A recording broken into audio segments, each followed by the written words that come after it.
All right, we'd like to welcome you to this week's meeting of the Laurens County Touchdown Club. We've got a great group. We appreciate you being flexible with us.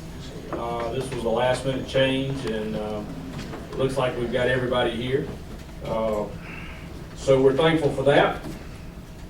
So we'll go ahead and get into our teams and let them tell you how they've done the last couple of weeks. We'll start with the Laurens Raiders, Coach Chris Weiner.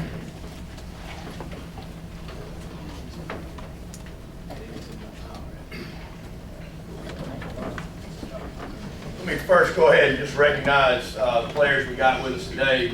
Darius Harvey, can stand up when I call your name. Darius is a senior, starts for us in the secondary and also at wide receiver. Incredible kid, great grades, sub 4.5 guy in the 40. Got a lot of just natural talent, gifted, but he's an even better human being. Darius has been banged up really since the week of the Clinton game. So we're excited about having him back tonight, full speed. That'll help us out tremendously. Got Casey Fox. Casey's a senior wide receiver. Again, another incredible kid and part of our program who really, he embraces the team concept as much as anybody we have. And, he really treats our Raider football family as a band of brothers, so to speak. And I've even heard him make that comment before, and that's an awesome deal. And Casey does a great job for us, and we're very blessed to have him as part of our team. Tyrell Neely is one of our starting defensive linemen. Tyrell didn't play last year, but he came back just his senior year. Again, another very strong, gifted athlete, enormously quick off the ball, and enormously strong physically. Had a great game last week, made some really nice plays. And he's another really good kid with great manners, and we're blessed again to have him as part of our team. And then we got Pee Wee Briggs. Pee Wee's one of our starting dogs, one of our starting outside backers. Again, same thing I said about these other guys. Come a long way since last year. Really has played well in the last few weeks, and as a physical presence, loves contact, and has done a great job for us, especially in the last few weeks, but really all year as part of our secondary. Thank you, Pee Wee. 2 weeks ago, we played Hannah. We weren't very good defensively, and we were really good offensively. Okay, this past week, and we won that game. This past week, we played Hillcrest. They were number 5 team in the state, and it was the exact opposite of that. We played really well defensively, and played very poorly offensively and on special teams. We've probably lost 4 games in the last 2 years because of our inability to punt. And that's been enormously frustrating to us because we spend, and these guys can tell you, an enormous amount of time on our special teams and punts when we do 4 days a week for a large portion of practice. And we just haven't found a way, whatever it may be, to get better at that. And it's been enormously frustrating. Defensively, we probably only gave up 2 scores, and really one of them I gave up because I faked a punt on our own 30, which gave them a short field, and so that was difficult. But they were a good football team. We had to play a clean game, and we didn't. They did a lot of chirping in the game, and I think we allowed them to mentally get in our heads, I guess, so to speak, which you hate to see that happen, but in order, and I told our guys on Monday, I said, first of all, there's nothing good in life that comes easy, all right? And number 2, you got to be in those situations to learn how to play in those games. When you're at home, you've got a top 5 team in the state rolling in, talent-wise, we're every bit there equal, but they've played in more of those games, and the atmosphere is not as, daunting to them as it may have been for us. But the cool thing is we get a chance to do it again tonight. We play Westside, who's the number 3 team in the state, at their place. And I told the guy, I said, if that chirping bothered you last week, I said, them suckers are choir boys compared to what you're going to see tonight.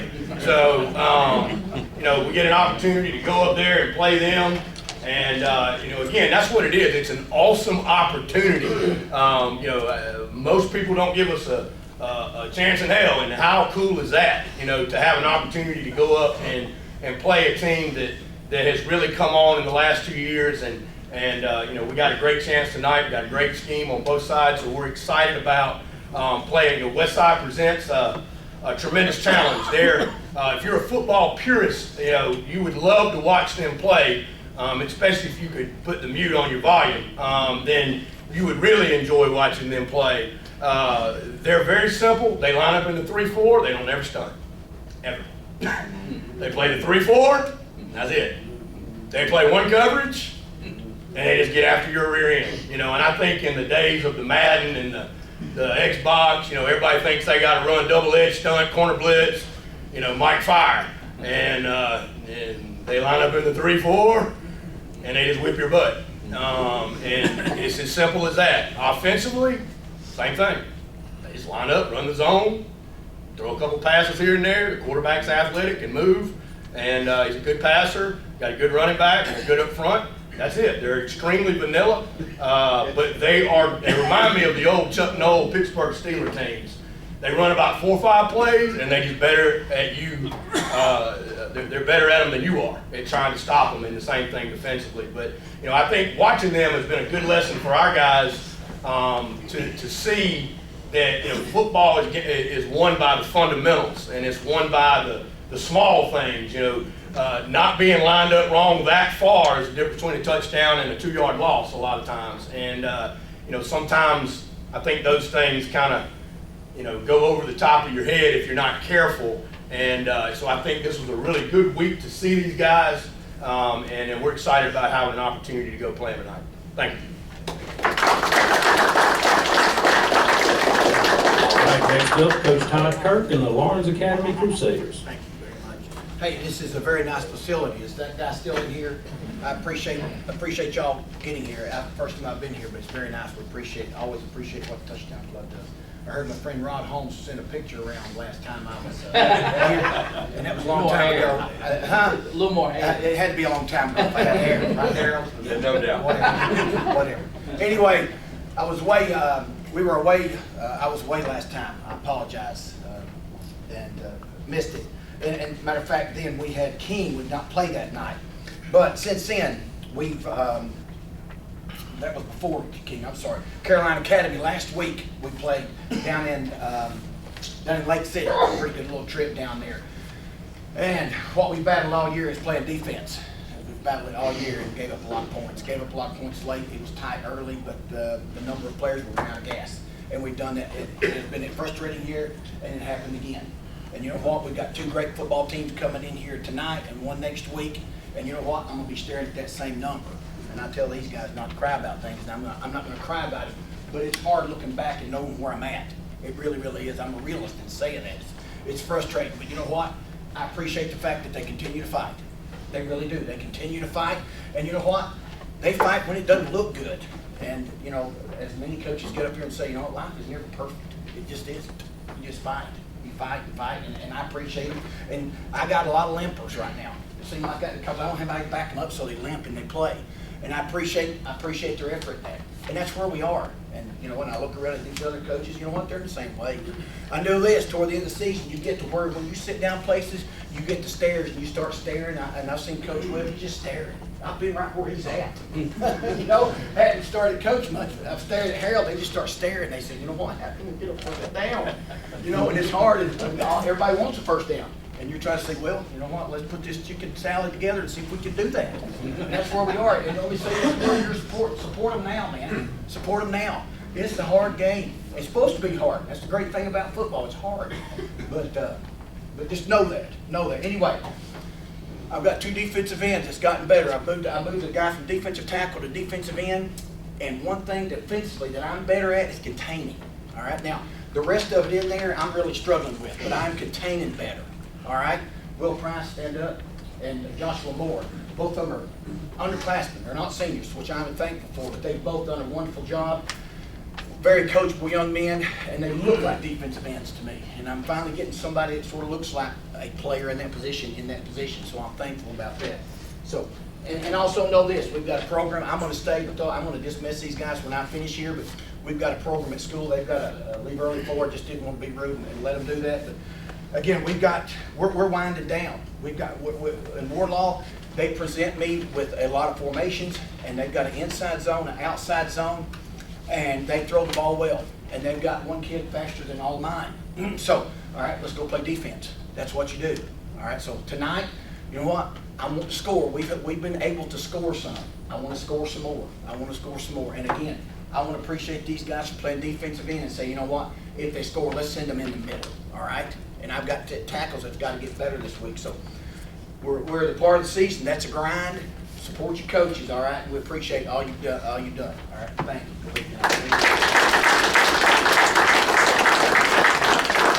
I do not want to see that picture on the net. Now, you know how it gets around? I had a lot of hair at one time in my life. Harold, what's your, you know all about that. It's all in the code, I can't say it. All right, next up, Coach Andrew Webb and the Clinton Red Devils. Good. We're past 2 weeks we played Lancaster, came in undefeated. They lost this past week to South Point. That's our only loss. We battled our butts off against a really good football team. We lost 24-16. We had a pass picked off in the end zone with about 15 seconds to go. Real proud of our kids. That was our blackout game last time we came. You saw us in our black jerseys. Our blackout game was very successful. We raised over $3,700 for the Laurens County Cancer Association. So the whole purpose of that blackout was very successful. This past week we played Union. Union is a very, very, very, very, very athletic football team. And they've played some really tough opponents. Their record is not that good, but they lost to some really good people. And just quite frankly, they're better than us. There ain't no way about it. They're better than us. And our kids have not quit fighting. They play their butts off. And I brought 6 of them with me. We had Players of the Week versus Lancaster. We had senior center Logan Lanier. Logan is somebody who's been real consistent for us throughout his whole career. He's done a real good job. He's an outstanding young man. Josh Williams was our next man up versus Lancaster. Josh has come a long way. Josh was somebody who we were trying to get into the mix a lot early in the year, and he never quit fighting himself. And he found himself. He plays kind of when we go to 4 wide receivers. He's in the game. He ended up having a catch versus Lancaster. Did a real good job. We're proud of Josh for continuing to fight. Sincere Hunt. He's probably the littlest player that we have on defense, but he will fight anybody in this room if we ask him. He will fight. He's an outstanding young man. He does real well. He's an outstanding tackler, and he was one of our defensive players of the game versus Lancaster. Versus Union, we did not do well on offense versus Union. We brought a couple guys that did well on defense, special teams. They continue to do everything we asked them to. Deshaun Boyd was banged up early in the year. He's back on our defensive line. He's very fast, very quick. He played real well, getting pressure on the quarterback. He also blocked a punt for us this past week. Real proud of Deshaun. Rakevis Brown is a linebacker for us. Gets after people. Does a great job. He doesn't say a word. Doesn't say a word, but you can count on him to do what he's asked to do. And finally, George Rice. This is not the first time George has come. George could probably come with us every week. And he can probably come with us every week. The one thing about George that George does for our football team, George is kind of the enforcer on our football team. And our kids have come a long way as far as holding each other accountable. You know, we don't have to just hold them accountable. Sometimes we got to tell George, hey, stop. You know, stop. But he really holds our guys accountable. And there's a lot of these people that are sitting right here at the table with him that George is kind of taking under their wing, and they're starting to take on George's effort, George's attitude, and George's personality. And because of people like George and kids sitting at this table that continue to fight with good attitudes, I know where we're going to get to. You know, winning, one thing these coaches can tell you, winning is not easy. Sometimes I think people think winning is easy. Winning is not easy. You know, and if you ever want to truly know, the only way to truly know is to be sitting where these guys are. Even as an assistant coach, there's times where it's easy to say, man, I would have done that. What the crap? You know, as a head coach, you're looking around. There ain't nowhere else to point the finger but yourself. And it's not easy. But these guys continue to fight. We are 0-3 in the conference. We are still dead in the thick of a playoff race. We know what we are playing for tonight. We know exactly what we are playing for tonight. And I know the effort we're going to get from our kids. We play Chester tonight, and with a win over Chester, I would put our chances of making the playoffs probably 90%. So believe it or not, I don't care what anybody thinks. That is where we are, and we are proud. We are proud to have another opportunity to go out and fight. And I know that's what we're going to do tonight. But I thank you guys for everything that you do for us, and we'll see you back in a couple weeks.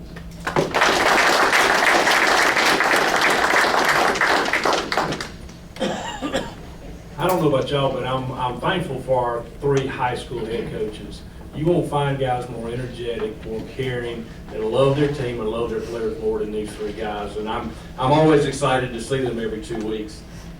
Now, on to our speaker. We're going to let him talk about his last few weeks. But Coach Harold Nichols has got Presbyterian College football last year where they had never been. 6-5, first winning record in their Division I era. First winning record since 2007. Co-coach of the year in the Big South. I looked through his schedule. He's 1-6 this year, but boy, what a schedule. Been in the thick of every game, but has played a who's who in Division I football. So let's welcome our guy, Coach Harold Nichols.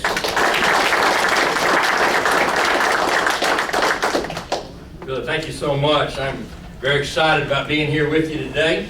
I know it's been a few weeks since I've had an opportunity to fellowship with you.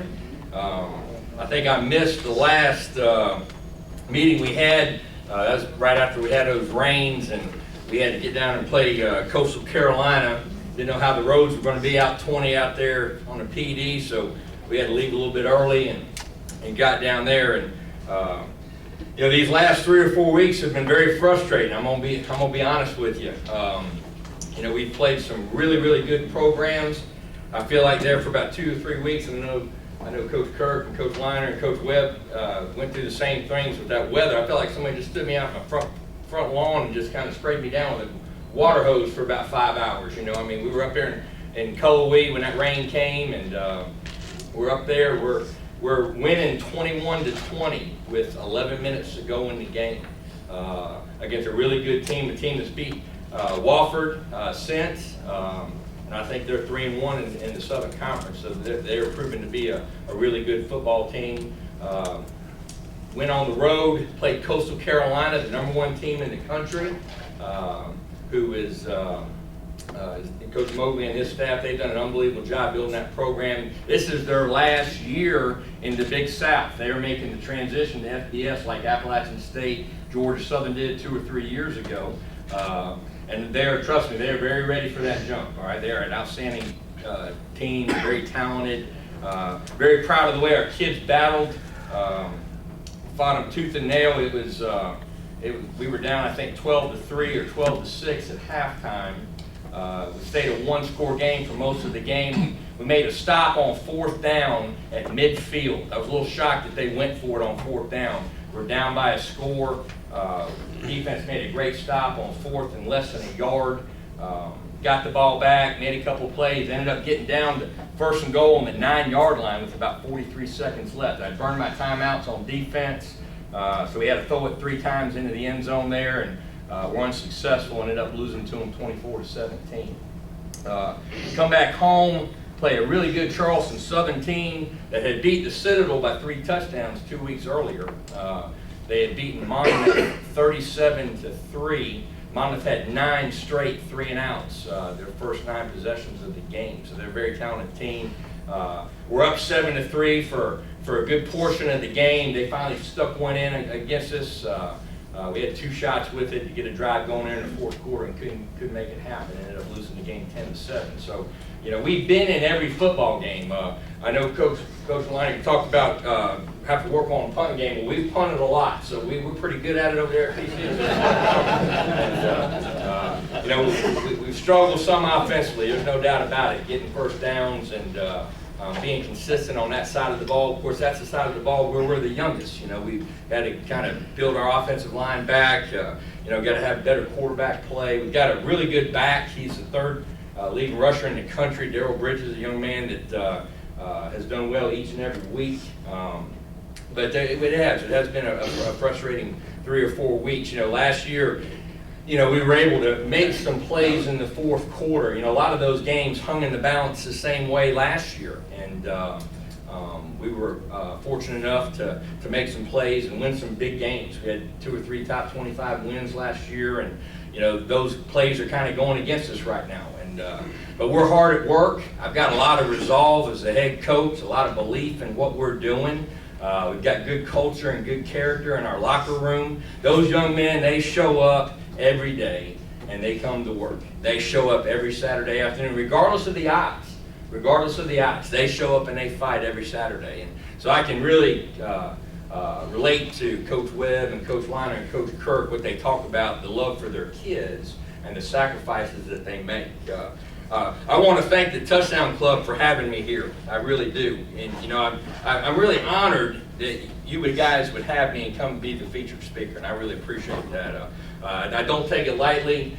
Very fortunate to be able to have this kind of platform to share Blue Hose football with you.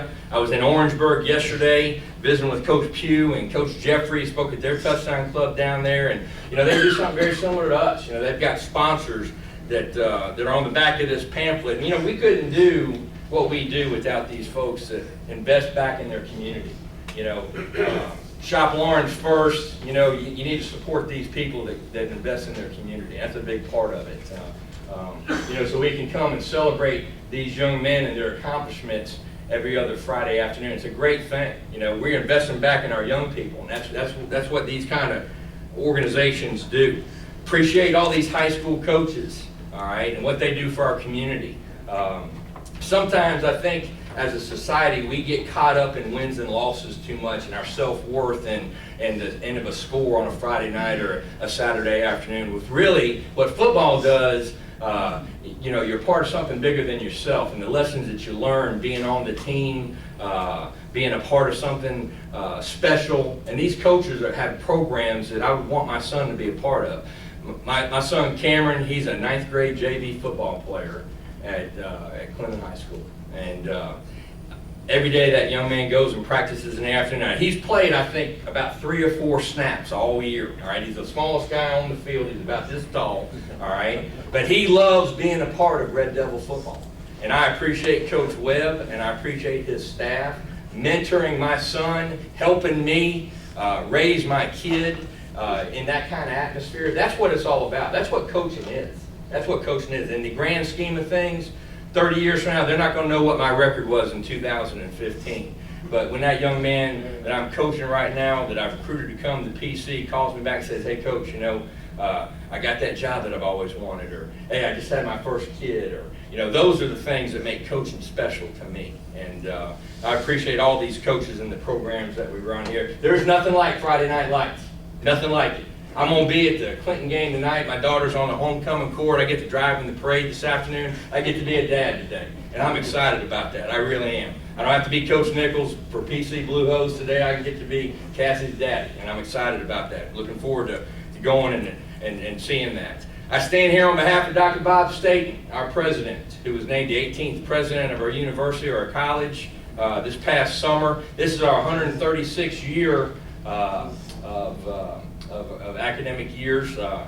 We started, you know, in September. Can't thank Dr. Bob enough for the energy that he's brought.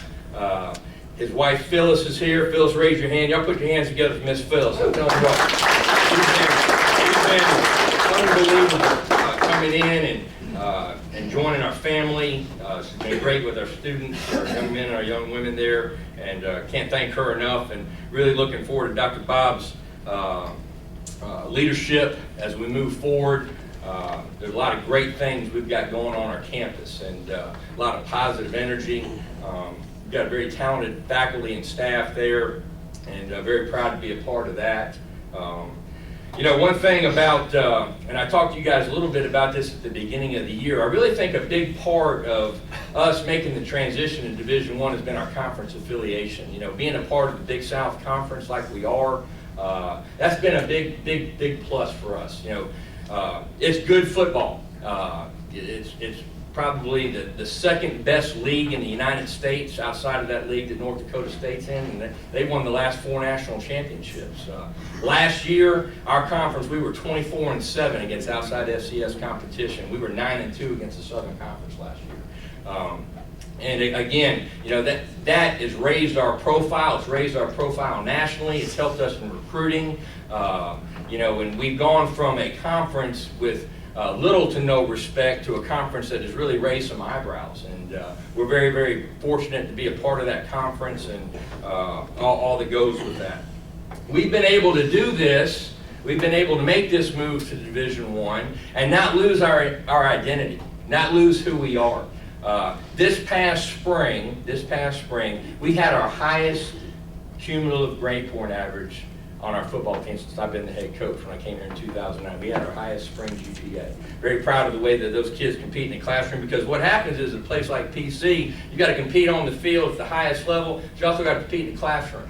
And I'm very, very proud of the way that our kids did that. We got recognized by the NCAA this past summer. Brian Reese, our athletic director, accepted an award on behalf of Presbyterian College for an APR award, which is the academic progress rate, and that's a statistic that the NCAA keeps as far as retention and grad rates. Okay, and we had over a 4-year average. I think we were top 10 or top 15 in the United States. Now, that's something I'm very, very proud of. So we've been able to do those things and still compete on a national stage. We have not lost our way. We have not lost our identity of who we are. The kind of young men and young women that we recruit to come to PC are still the same quality that we've always had and always will.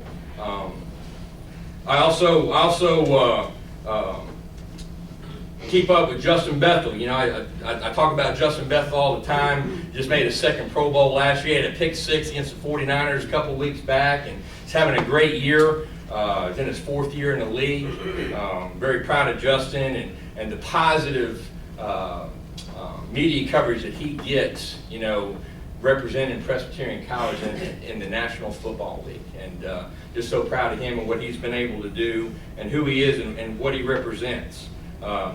Quick story, I had something happen really neat to me this past weekend, this Saturday, against Charleston Southern. And I want to share the story with you. And it kind of goes to a little bit about the relationships you build through football and the experiences that you have. You know, you've heard Coach Liner, Coach Kirk, and Coach Webb talk about their kids and their love for the kids. But, you know, there's also other people involved in the game that also can make big impressions on you. There's a young man, or not a young man, he's an older man now, but Penn Wagers. How many officials? Billy, I know you do some officiating. Anybody else in here? I know, Gene, you guys do. I wish Mike Owens was here. You know, Mike lives here in Clinton, is an ACC official. The ACC, Mr. Dennis Hennigan, he is the ACC coordinator of officials. And we get the benefit, being in the Big South, that the ACC coordinator, we get ACC crews. So we'll get, you know, Ron Cherry and all those guys come in and do PC's games, and really neat. But, you know, Penn Wagers, and I've told this story probably here to this group before, but Penn, when I was a college football player at PC, Penn Wagers, and he's been doing it for 40-something years, was a SEC official here most recently. He's done a national championship game. You see him on TV. He's a guy with a white hat, kind of a short guy from Walterboro. But Penn was a referee when I was playing here at PC. And you know, those guys are always talking to the quarterbacks. You know, they say, hey Harold, you need to get your left guard, get his hands inside. I'm fixing to call him for holding, or you know. So you get a relationship with those guys. And when I got my second job in coaching at Georgia Southern, Penn had gone on and become a Southern Conference official. He kind of moved up in the ranks a little bit, and by where he lived, he came and did our scrimmages. Well, I got the privilege and honor of being the referee liaison. And what that meant was I had to get them towels and water when they came and did our scrimmages, you know. That's a fancy word for being the water boy. But anyway, so I was there for 6 or 7 years, and every summer we would go to Boone, North Carolina, on the campus at State, and we would have an officials clinic there. And we would talk about trends in the game. We'd watch film together, and I really could kind of put a name with a face and create relationships with those guys. And so got to know Penn some more there, and we would talk about the old SAC 8 days and those kind of things. Well, fast forward, I kind of lost in touch with Penn a little bit. He had gone on and become a Big East official, and So either my first or second year at the University of Rhode Island, we're playing the University of Connecticut. All right, we're playing the University of Connecticut in Storrs, Connecticut there. They were in the transition going from FCS to FBS and joining the Big East. Well, lo and behold, we get off the bus, we're going into Gamble Pavilion there, and down the hallway, I see a guy that looks like Penn Wagers, all right? So Penn looks at me, and I look at Penn, he says, "Harold, how are you?" You know, he comes up and gives me a hug, and says, "Boy, how you been? You know, I didn't realize you were at Rhode Island now." I said, "Yeah." So we talk a little bit, and I go back in the locker room, one of the other coaches say, "You know, that's a good sign that referee's hugging Harold before he's going out." But anyway, well, I hadn't seen him in a long time. I saw him on TV, knew that he'd gone to the SEC. Well, in the SEC, they kind of age out at 59 in the SEC. Now, they don't have that rule in the ACC, so Penn was able to come and got hired by the ACC this year. Well, Coach McKissick, John McKissick, the all-time winningest high school coach in the United States, Presbyterian college grad, he called me on Tuesday. And he said, "You know, Harold," he says, "I want to come up to your ball game this Saturday. I'm bringing Jerry Nettles, a couple of my old buddies with me. You mind if I get a couple tickets? I'm going to ride with Penn Wagers. He's doing your game." And I said, "Well, Coach McKissick," I said, "Yeah, I can get you a couple tickets, no problem." I said, "Come on, we'd love to see you, you know." He said, "Yeah, Penn's coming up, and we're going to ride up to the game." You know, so I was really excited about seeing Penn Wagers. He was going to officiate our game. So I see him before the game. I'm hugging on him and loving on him and saying, "Man, boy, so good to see you. You know, catching up after 10 or 15 years." And he said, "You know, Harold, I'm so excited about being here with you today." Now, Jamie Chadwell, the head coach at Charleston Southern, he was an old quarterback from East Tennessee State. So Penn used to do his games too. So there we are, me and Jamie and Penn getting our picture taken together out in front of the stadium there. And right before each game, you kind of have a little meeting with the official. You talk about the game and penalties and those kind of things, special formations. And Penn is starting to tear up talking to me. And he says, "Harold," he goes, "I can't tell you how much today means to me." And I was like, "Well, you know, I knew he liked me, but I'm emotional, you know." And and I said, "Well, Penn," I said, "No," I said, "the honor's all mine, really, you know." So I didn't think too much about it. I finally got his phone number. I wrote it down I had a recruit's paper in my pocket, and I wrote his number down. So I texted him on Sunday, and I said,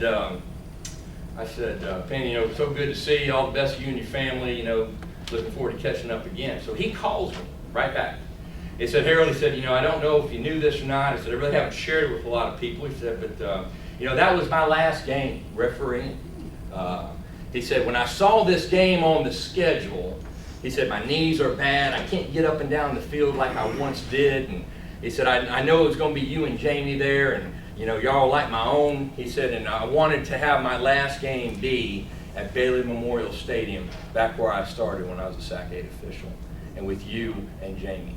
And I thought to myself, wow, how lucky am I to be able to have these kind of relationships and have this kind of impact, you know, on me. I'm 48 years old, 49 next month, and had this gentleman in my life when I was 19 or 20 as a player, all right? And football does that. That's what football is. These kind of relationships, you know, taught me a long time ago how to communicate with officials, how to respect them and the job and the mechanics that they do. That they're as a part of the game as what coaches and players are. What a great lesson to learn. And that's something that Penn Wagers taught me. And for him to think enough of me to be able to come and have that be his last game as an official, that's all you need to know about what the game of football does. You know, I sit there and I talk about, you know, Coach Galt and Coach Strock and how much they mean to us at PC. And I was at a Rotary Club here, locally here, I don't know, a year or two ago, and someone asked me about Coach Galt and about Coach Strock and how much I love them, how much that they poured into me as a player, how I find myself saying the same things to my players that they told me 30 years ago. You know, and I work hard every day not to take them for granted, you know, because they're there every day. They're always hugging on me and encouraging me, you know, through adversity, through this whole thing that we've been through to get to the point where we are now. But when I don't, this is when I don't take them for granted, is when my teammates come back and I see how they are with them, and I know how much of an impact they had on all those generations of players, relationships. That's what football is. That's what football is. And I can't tell you how much I appreciate all of them. I've got a poster or a creed that's in our locker room, and of course it looks like anything else in coaching. I stole it from another coach, but it's good stuff. It's good stuff. Bear with me here a little bit, because really, when you have speakers that come to the Touchdown Club and talk to you guys, tell funny stories and those kind of things. But really, what this is, what we do here, is we're honoring these kids. That's why we're here, to celebrate football in our county and celebrate what these young men do on Friday nights. That's why I'm here. That's why we come. I get to talk about the players at PC. I'm so appreciative of you guys allowing us to be a part of this. But these are the things. This is what football is, in my opinion. I've kind of stolen some of the best coaches I know, but it's just a creed that our kids read every day when they come in the locker room. First thing on the plaque that I got is never underestimate your opponent. You hear your coaches talk about that all the time. Never take anything for granted. Work on your weaknesses until they become your strong points. Remember that a great effort is usually the result of a great attitude. You can't do anything in life without a great attitude. Going through adversity, usually a great effort is started by having a great attitude. And coaches are right. Life ain't fair. Life is not fair. But you better have a good attitude every day. You put your 2 feet on the floor. That's what it's about. Dedicate yourself to a mighty purpose. Win with humility and lose with grace. That's something that I think our game is lacking, is winning with grace, all right? Or winning with humility and losing with grace. All that stuff you see on television, on the NFL, and even in the college football, all right? That's something I think that has not gotten any better in our game. That's something as coaches, that's something as players that we've got to work to fix. Ignore those who discourage you. There are a lot of naysayers out and about. I know as a football coach, I've got some people that love me and think that I'm the next Vince Lombardi. I've got, no matter what I do, I've got some people that don't care for me a whole lot, all right? It doesn't matter what I do, I'm not going to change their mind. And I know there's a lot of people right there in the middle, all right, depending on what that score is on Saturday afternoon, which way they go. I know that. But you got to ignore those that discourage you. Ignore those that discourage you. You got to work to improve your moral and spiritual strength as well as physical. And sometimes that's not politically correct now, all right? They've taken Jesus out of our schools, all right? I think it needs to be in your heart. You need to work on that spiritual all the time. Your moral decision making, that's a big part of what football teaches people. It really is. And I appreciate that I've got godly men that are in our community, that are involved in coaching football. That's a big part of that. Talent is God-given. Be humble. Fame is man-given. Be thankful. And conceit is self-given. So be careful. Don't ask to be deprived of tension and discipline. These are the tools that shape success. Tension and discipline in our society, I think as a whole, all right, is something that is sorely needed. That's something that football is. Football's not easy. You've heard these coaches talk about it. It's hard. Winning's hard, okay? The tension and discipline that practice and off-season workouts, all the things that you put on to be successful on Friday nights, that coaches, I want a coach to be honest with me and coach me and teach me and challenge me than a guy that would just look over something and let you get away with this. He's really not doing you any favors by doing that. Don't deprive yourself of tension and discipline. Remember that when you're not working to improve, your competition is. Always give your best. Practice like a champion. Play like a champion. Live like a champion. That's a creed that's on our wall. Our kids see that every day they come into the locker room. I heard Jerome Bettis talk this summer. Any Pittsburgh Steelers fans in here? There you go. I know it wouldn't take long. Right here. That's right. Well, Jerome Bettis, one of my favorite players. He got elected in the Hall of Fame this past summer. And in his acceptance speech, He thought that there was 4 things that were key to his success in the NFL. All right? The college player played at Notre Dame, played for Coach Holtz at Notre Dame, played in the NFL, 10, 12 years, great player. He said you need to have the ability to sacrifice. He sacrificed an awful lot of things to get to that point where he had a Hall of Fame career with the Pittsburgh Steelers. Sacrifice is something that's not easy. That's hard for y'all's generation to do, is sacrifice. Sacrifice personal gain for the greater good of the team. That's a tough concept for y'all's generation, but that's an important one. You got to have the ability to endure physical and mental pain, okay? Football teaches you a lot of things, You got to have the ability to overcome a little bit of pain in your life. Have the ability to accept that you will fail some. There's never been a football coach or a football player that's gone undefeated their whole career. You're going to have some failure. But it's how you deal with that failure, how you overcome that failure will define who you are and the kind of character that you have. And the fourth thing is you must love what you do. You can't hide it, you can't fake it, you can't buy it in a store. You have got to love what you do every day and being a part of something bigger than yourself. Great players don't need to be begged, negotiated with, threatened, or bribed to work hard. They work hard because they want to be great. Nothing of any significance comes easy. It takes a lot of hard work, overcoming a lot of adversity. That's what Jerome Bettis talked about. I'm going to tell you the difference, and I'm going to end with this. I'm going to tell you the difference between what I believe is being successful, either as a team or as a person, or being unsuccessful, either as a team or as a person. Successful people, successful teams, successful businesses, successful schools, whatever it may be, build each other up. They motivate each other. They push each other and they hold each other accountable. Unsuccessful teams, businesses, schools, people, they hate. They complain. They blame. They listen to people in their inner circle that are negative. It's easy to be negative. It's easy to have that.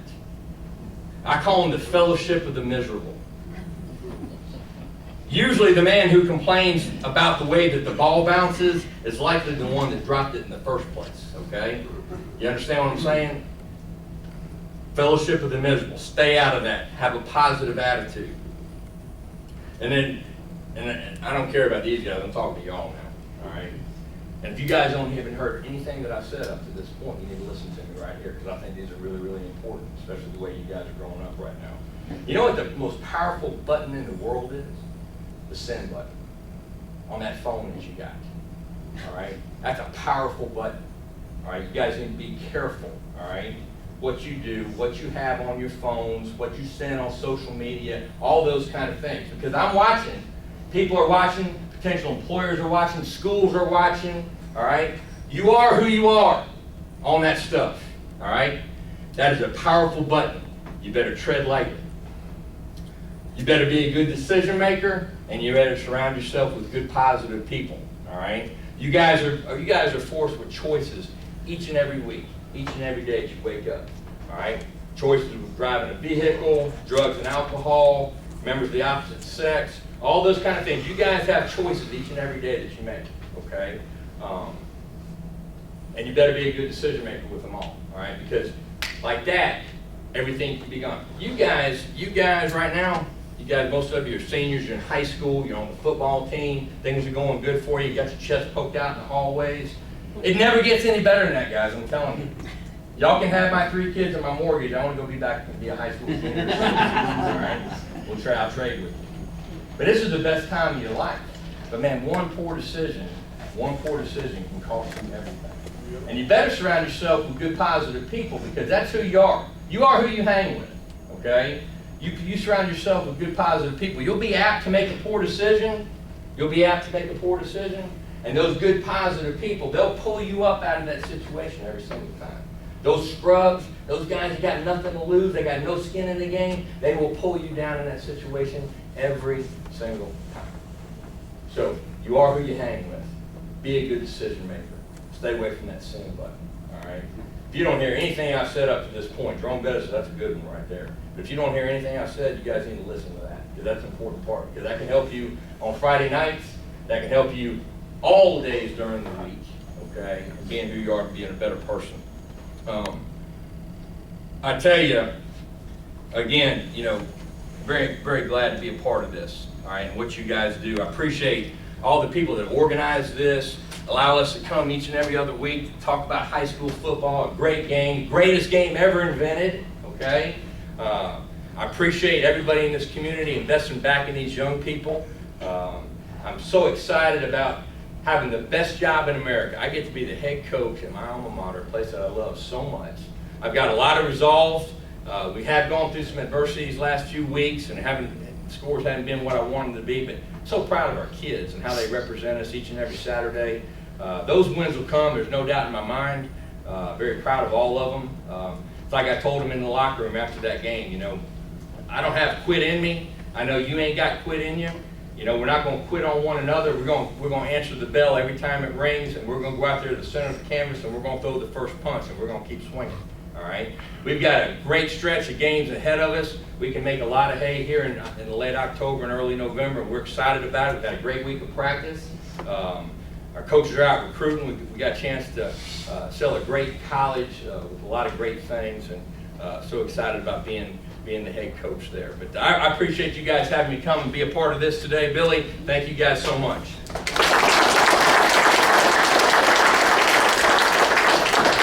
Appreciate that, Coach. A couple of things before we let you go. We want to recognize our game day sponsor, Founders Federal Credit Union. We appreciate them being involved with us today, and they've got some door prizes for us, so we'll get to those in just a second.